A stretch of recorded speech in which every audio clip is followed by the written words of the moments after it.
श्यावर रामचंद्र भगवान की जय हो।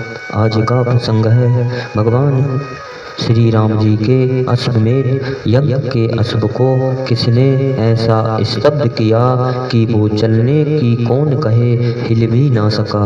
ऋषि ने कहा कि प्रभु श्री राम जी का भजन कीर्तन करो, यही इस समस्या का निदान है।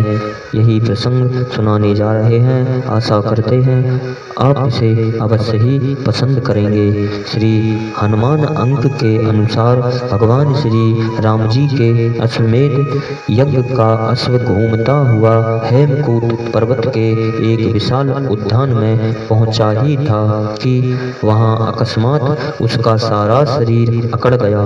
वह हिल डुल भी नहीं सकता था। अश्व रक्षकों के मुख से यह संवाद सुनते ही शत्रुघ्न जी तुरंत अपने सैनिकों के साथ अश्व के समीप पहुंचे। वहां पुष्कल ने उसे हिलाने डुलाने और उठाने का अत्यधिक प्रयत्न किया, किंतु अश्व तो जड़ सा हो गया था। वह तनिक भी नहीं हिला। अत्यंत चिंतित होकर शत्रुघ्न जी ने अपने मंत्री सुमति से पूछा कि हे मंत्रीवर, अब क्या करना चाहिए। सुमति ने उत्तर दिया कि अब तो प्रत्यक्ष और परोक्ष समस्त बातों को जानने वाले किसी ऋषि मुनि को ही ढूंढना उचित प्रतीत होता है। महाराज शत्रुघ्न के आदेश अनुसार सेवक तपस्वी ऋषि का पता लगाने दूर दूर तक दौड़ कर गए। कुछ ही देर में उन्हें परम तपस्वी सौनक ऋषि के पवित्र आश्रम का पता चला।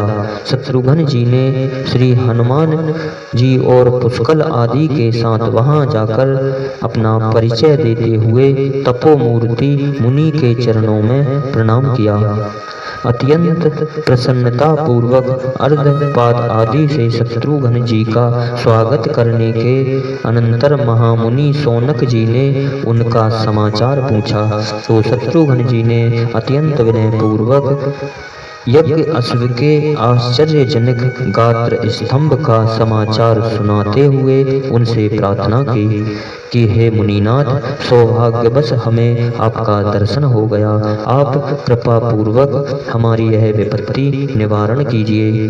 कुछ देर तक ध्यान करने के अनंतर सौनक जी ने कहा कि हे राजन, अत्यंत प्राचीन काल की बात है। एक ब्राह्मण के अपराध पर ऋषियों ने उसे राक्षस होने का शाप दे दिया। ब्राह्मण की करुण प्रार्थना पर ऋषियों ने पुनः कहा, जिस समय तुम भगवान श्री रामचंद्र जी के अश्व को अपने वेग से स्तब्ध कर दोगे, उस समय तुम्हें श्री राम की कथा सुनने का अवसर मिलेगा, जिससे इस भयंकर शाप से तुम्हारी मुक्ति हो जाएगी। उसी राक्षस ने अश्व का गात्र स्तंभ किया है। अतएव तुम लोग कीर्तन के द्वारा अश्व के साथ उसे भी मुक्ति प्रदान करो। शत्रुघ्न जी ने हनुमान जी, पुष्कल तथा अन्य सब के साथ महामुनि के चरणों में सादर प्रणाम किया और फिर वे हेमकूट पर्वत के उद्यान में अश्व के समीप चले। वहां जाकर श्री राम भक्त श्री हनुमान जी अश्व को अत्यंत प्रीति पूर्वक भयानक दुर्गतियों का नाशक अपने आराध्य श्री रघुनाथ जी का पावन चरित्र सुनाने लगे। अंत में उन्होंने कहा कि हे देव, आप श्री रामचंद्र जी के कीर्तन के पुण्य से अपने विमान पर सवार होइए और स्वेच्छा अनुसार अपने लोक में विचरण कीजिए।